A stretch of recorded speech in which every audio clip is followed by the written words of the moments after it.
Well, hello. Hi. And welcome everyone to Getting It Off Her Chest, the podcast. And I have a beautiful lady to talk to today. Her name is Ria Pauly. Ria and I have known each other for, I think it's 7 years now. And Ria really helped me around the time that I had was diagnosed with cancer. I had a few counselling sessions with you, didn't I? Yes. Especially around the time of my my surgery, and I really wanted to come to see you because I needed my head in the right space before I went and had that ghastly surgery. So you've really helped me, and we've maintained a beautiful connection ever since. And what an interesting 7 years it's been. What a ride. Woo! Both of us. So share with everyone listening and watching, what is it that you do, and then we'll lead into some other questions after you've just kind of introduced yourself. Okay, so now I work with women. So I'm a women's empowerment coach, but I do a number of things because, hypnotherapy was one of the things that we previously connected over. So I'm a hypnotherapist. I'm also a psychic, intuitive empath. I channel the goddess Mart. And I studied psychology at university, so I'm trained in psychotherapy. So I do a lot of different things, and I bring all those things together when I'm working with women to empower them. I got particularly interested in the whole topic that we're going to be discussing today, which is narcissism, because that's been something I've been involved in my entire life. And I had a succession of relationships with men who would be classified as narcissists. And so I kind of see myself as having been in NARC training camp the whole of my life. I think that's a good way to see it, so that I can go, okay, well, I chose this before I came here. I chose to be trained in narcissism for a particular reason. And so that reason was personal, obviously for my own spiritual growth. My soul decided to do that. But also because I now help women. I can actually help women get over narcissistic abuse and narcissistic relationships because I've been there already, and I'm working a few steps ahead, you might say, on that path. You understand it well, let's say. So give us a brief description of what you understand a narcissist to be. Okay, so I like to see the whole narcissism thing on a spectrum. Okay, it's a spectrum from someone who has narcissistic personality traits, and so that person who has narcissistic personality traits might have been the victim of narcissistic abuse as a child. They might have been through childhood trauma, so emotional, sexual, psychological abuse as a child, or emotional neglect. That's a biggie that affects children more than a lot of other things we've now come to realise. So that narcissistic traits is at one end, and at the other end of the spectrum is somebody who has a mental disorder called narcissistic personality disorder, which is a personality disorder. And those personality disorders, or cluster B disorders, can often be comorbid, which means that they often occur with other disorders or mental illnesses like bipolar disorder, schizophrenia, psychopathy. So they often occur with other things. So not everybody that we might say, oh, that person's a narcissist, has a mental illness or personality disorder. They may just have some narcissistic personality traits, which makes it difficult to have relationships with them. That's the key thing, isn't it? Is it fair to say, though, that all of us kind of have a tendency or have narcissistic traits? I mean, I've read some of the narcissistic traits, and I've kind of I've been that in the past. I've experienced that, and then you go, God, am I one? But I think I've heard you say, but a true narcissist would never ask themselves if they are one.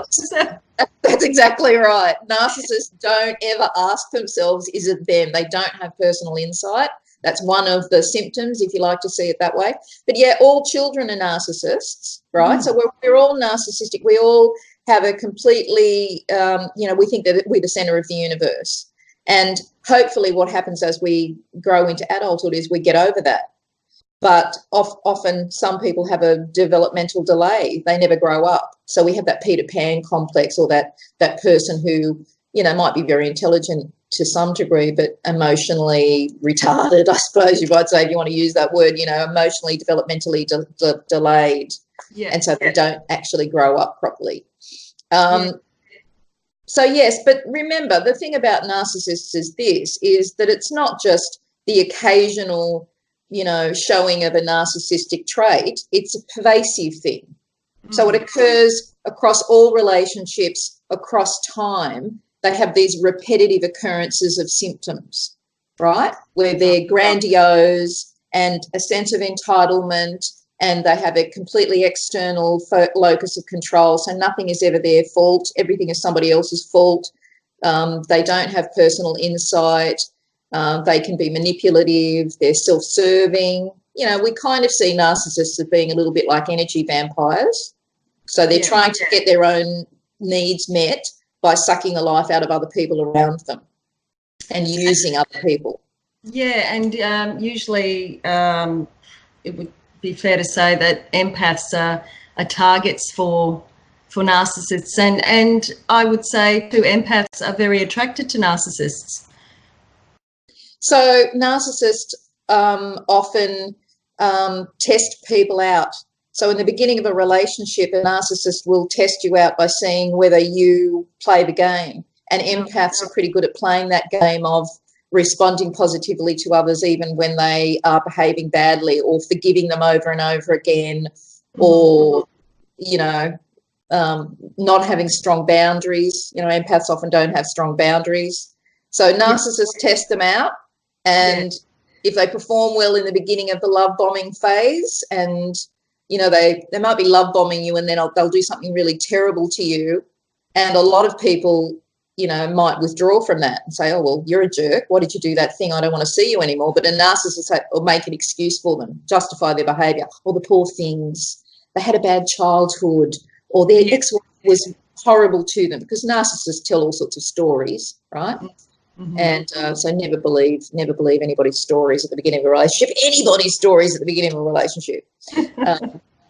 So why is it such a big thing, and it's such a buzzword at the moment? Like, everyone's a narcissist. So why do you think a lot of people are coming out now, and why do you think there's such attraction with, such a following? I know I've looked at a lot of videos on YouTube, and there's just it seems to be so many, in particular women, I'm finding, that have had experience with these kind of relationships in particular, like not necessarily just in their family life, but and their partners that they choose, and why do we choose these sort of people? So part of the reason is the evolution of mankind and the evolution of psychology. Psychology has come out into the mainstream now. A lot, even if you haven't studied psychology at university like I have, you've learned a lot about psychology by watching social media and movies and all of that sort of stuff. So it's sort of out in the mainstream. And the society that we have today, I like to say it's like a perfect storm to create narcissists, because narcissists are rewarded in our society, right? They're given promotions, they have more money, they climb to the top of their field because they don't care who they stand on to get there, and they don't care about your feelings. So, they take whatever they need out of every situation. So they're the head of corporations, they're politicians, they're in Wall Street, they run banks, they're the 1% of society that has all the money that we're always talking about, right? They're narcissists. And the other thing is that, I don't know how they really come up with these statistics, but the statistics say that 75% of narcissists are men, even though narcissists only make up like 3% of society. 75% of them are men. And so they're the real narcissists that we talked of, malignant narcissists, people with narcissistic personality disorder, right, 75%. So then a lot of the other people that we just say have narcissistic personality traits, a lot of them are men. Not that women can't have them, they can, but the vast majority of them are men. So you'll find that the victims of narcissistic abuse are often women, because, we still have a situation in our society where we have a lot of domestic violence. And by and large, women and children are the victims of domestic violence, because those people that perpetrate domestic violence are more often narcissists and psychopaths. Yeah.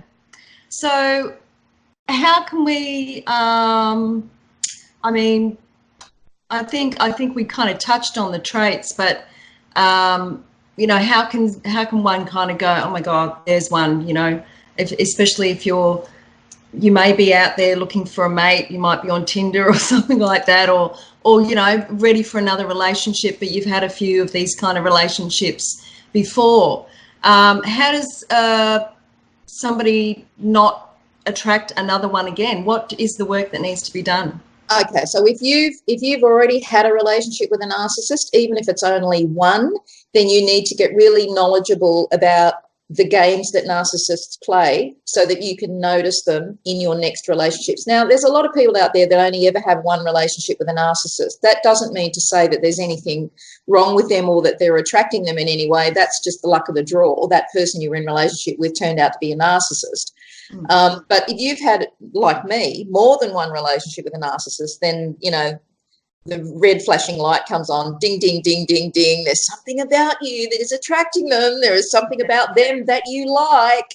And so you really have to, you know, get help, I would say. Go and talk to somebody and work out how you manage to get into a relationship with a narcissist. And quite often it is because you've been raised by a narcissistic parent and you don't know any different. And so that behaviour was normal to you, and you didn't know that it was really, really wrong. And so you go on and then you have relationships with narcissists. Yeah. So it's the so knowledge and personal insight are the two key factors. I mean, you have to be able to recognise, once you've had a relationship with a narcissist, you recognise the narcissistic dance. So they love bomb you in the beginning of the relationship. They're often extremely charming, attentive to your needs, positively reinforcing you all the time, lots of affirmations.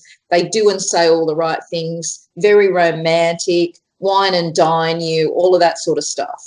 And they do all that at the beginning of the relationship to suck you in. And women think, oh my God, I've met my soulmate. This is the perfect man for me. Finally, my knight on a white charger has arrived, you know. And that's how women think. They think, oh, this is the one.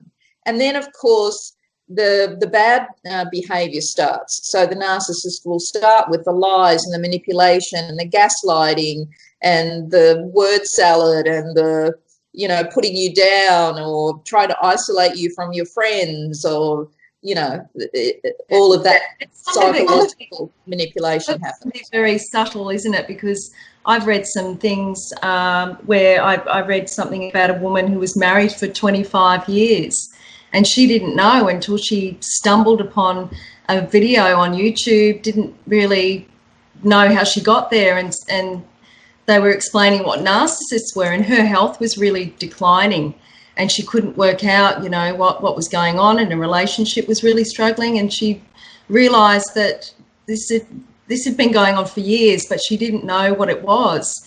And she finally got out of this relationship and wrote a big blog about it, and was kind of really shocked to discover that she had been in an abusive or narcissistic relationship, trying to get out, trying to understand herself. But, you know, through that video, it helped her get out. But, you know, some women just don't know for years that they're involved in these sort of. Well, I mean, we come from a culture where we were supposed to get married and live happily ever after, and women were supposed to put in most of the work in the relationship to nurture their partners and make everybody happy and look after everybody's relationships and make it all work.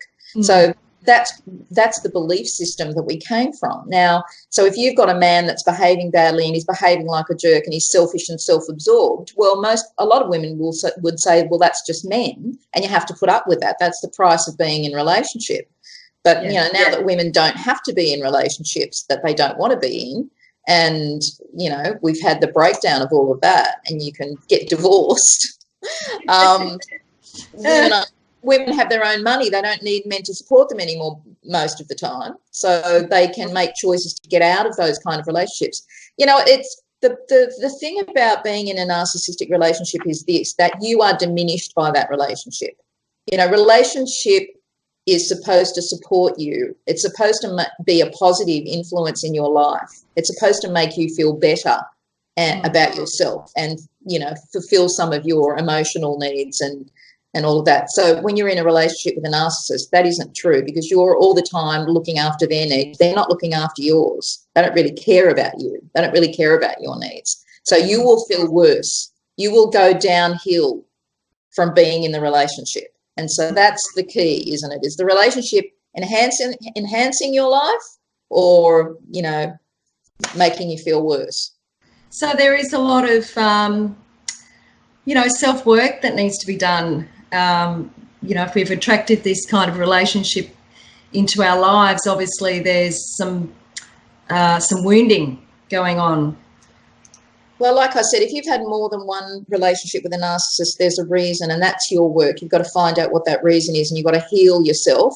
And then you've got to be very aware of what a narcissist looks like. And then you develop this radar. So if they come near me anymore, I go, oh, my God, there's another one. You know, not very long, because I'm psychic as well. So it doesn't take me very long to, you know, go, oh, no, there's another one. Go away. I'm not talking to you. I don't care what you've got to say. And I just find them hilarious now. I watch their antics and I just go, could you be more obvious, right? But, you know, obviously, you know, I was in narc training school for a long time, and that's how I developed those, the narc rate. But that's what happens. And then, sorry, go on. You're looking for someone who doesn't fit that persona, that image. You're looking for someone. I've even, you know, who is that? Dr. Christina, is it Christina Northrup? Yes. Who wrote a book about, oh gosh. Women's health. Yeah. Yeah, and a lot of books, and she talks about energy vampires. Yes.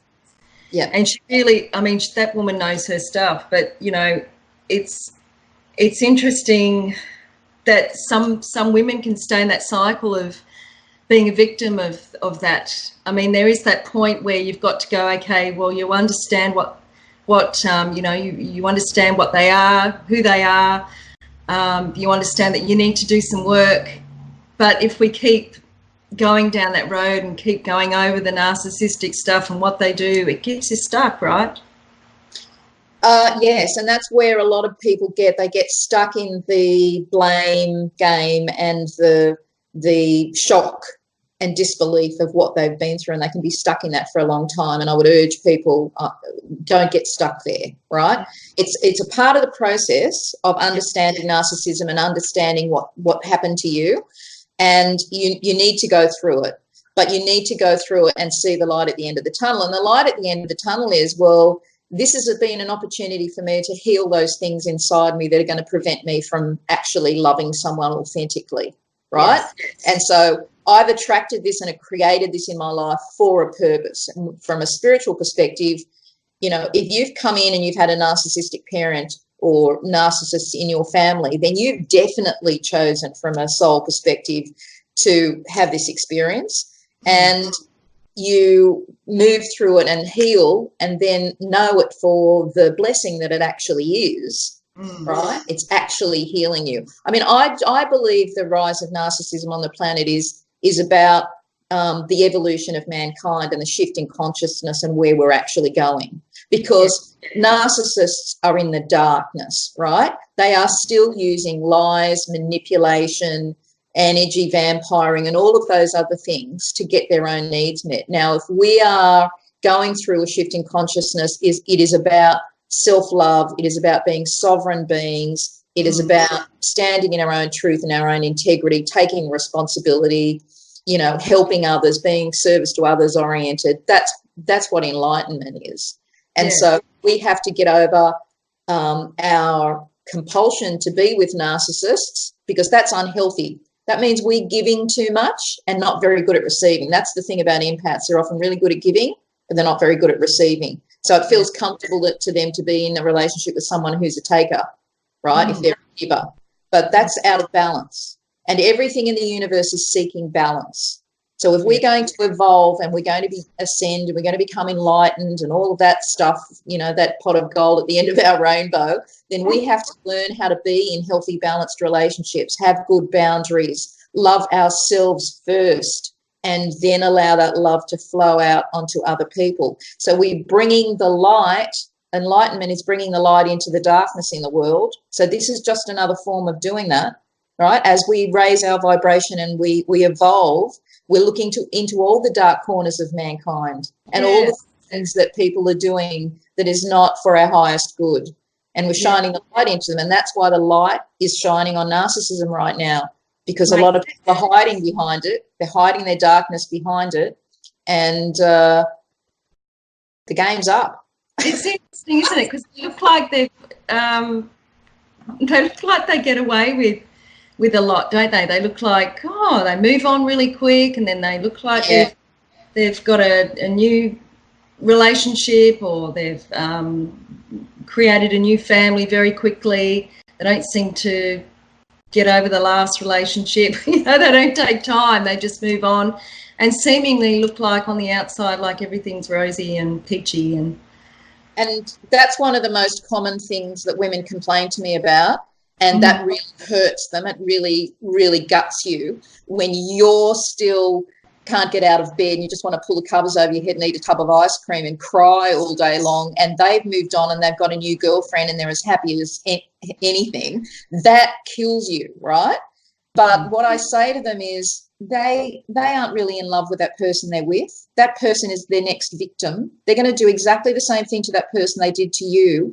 And there's no safe place for narcissists, because as narcissists get older and they lose their charm and their physical beauty, right, and they get into old age, it's not so easy for them to reel in victims. They lose their power, they lose their life force energy as they get older. And so they usually die old and alone. And even their own children end up, having to separate from them and distance themselves. So it's not as if they've got happiness at the end, right? I mean, I feel sorry for narcissists. They are it makes you feel a lot of compassion. I'm being an empath anyway, but there's a compassion because there is obviously something just really damaged, wounded in them to actually play out this life that way. Yeah. And so I feel compassion for them. I do. Over there. Go over there and stay over there. And I'm very compassionate about you. Poor thing, you've had a tough childhood. Something bad happened to you. You're wounded. Yeah. But that doesn't mean to say I want them around me or I want them in my life, because I absolutely don't. Because I know the price that I pay. Because when you're an empath, you're naturally blending your energy and helpfulness to others all the time. It's your natural movement of energy, and you can't help yourself. So you can't afford to be in relationship with narcissists. No, it's a journey, isn't it? Sure is. It is. I really feel, it feels like to some degree, I'm doing this podcast, it's getting it off her chest. It's all about women, women who have experienced ninth crystal bottle there. Yes. I do. We sell that at my shop, High Vibe Water. Plug. And it feels like, I'm kind of bagging the masculine or bagging men to some degree, but it's not about that. It's not all men are like this. It's just a certain type of male that seems to be out there. And I think what you said, we're having an evolution right now, and the light is shining on all the dark. So everything's like the veil is being lifted, isn't it, on everything and everyone who's not living truth and who's trying to skirt around and have everything go their way. But, it just doesn't, life isn't like that. It's just.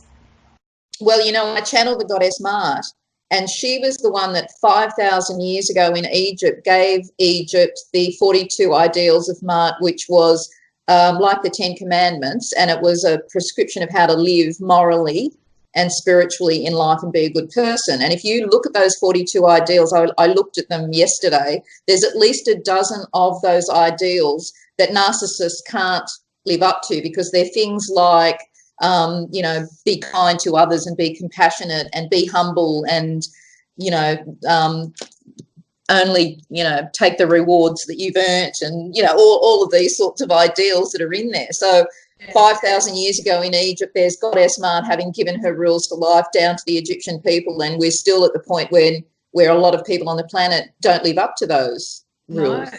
No. So that's why if we're going to evolve as a society and we're going to move forward, and, we're supposed to be in the age of Aquarius, and we're supposed to be, moving towards a much more humane and peaceful and balanced society, then we've got to balance out all of these negative traits that we have in us. Yes, yeah. And we've all got to do the work. If you're an empath and you're noticing narcissism in somebody else, you're actually doing them a favour, right? You're pointing. The potential is that you can point it out and let them know that their behaviour is not okay. If you just keep accepting their behaviour, you're just perpetuating it. But they don't really listen to that. They don't see themselves as doing any wrong, do they? And it's very rare that a narcissist will seek help or actually heal themselves, which kind of feels really like weird. Well, I mean, if they've only got a few narcissistic personality traits and they're prepared to take responsibility for those, and there are people around like that, and I work with some of those people who really do want to change, then yes, they can change those things. But even then it's hard, because narcissism in itself keeps those ego boundaries really rigid, and so it's a lot of work. It's very difficult. But yes, most narcissists can't change. They can't be helped. They won't change because they never accept responsibility for anything they do. It's always your fault. You did it. So,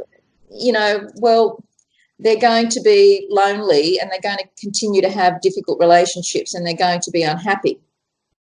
But that's not our business. Our business is to take responsibility for ourselves and to make ourselves happy and to heal.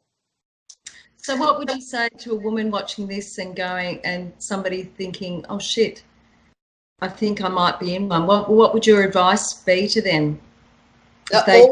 Always go and get help. I mean, you need to talk to somebody else about it. You need to have someone else to bounce off, because there's a big, narcissists aren't diagnosed. They don't go to psychologists, counsellors or doctors, right?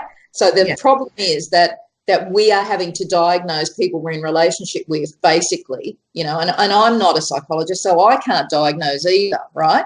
But it's something that you have to really have a very clear vision of. Are they or aren't they?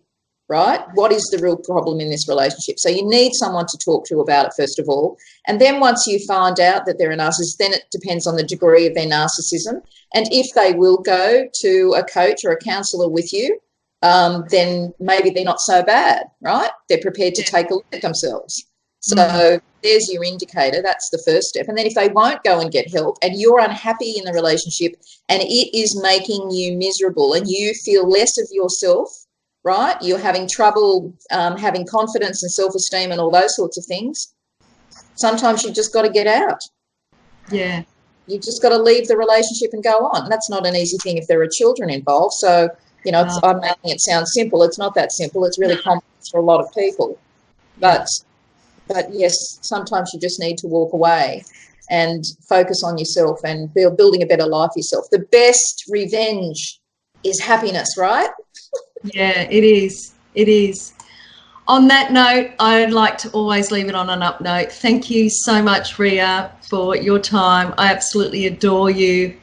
Thank you for helping me way back when and still today. I know I've run you in distraught states, and you've really helped me through some really tough times. So, and thanks for coming on and just, sharing your wisdom. It's a really, really hard subject. It's a really sad subject. It's tough, but there is hope and there is a way out. So thanks for being inspiring to others. Been a blessing, Jay. I've absolutely loved it. Love talking to you as always. It's always fun. We have some really, really cool conversations and I always enjoy them. And I love talking to women about this subject because I think it's really important, and I am here to be of service. That's my thing. My passion is to help women and empower them. So happy to be here. Yeah, awesome. Okay, my love. Thank you so much again. Bye for now. Love ya. Bye. Bye.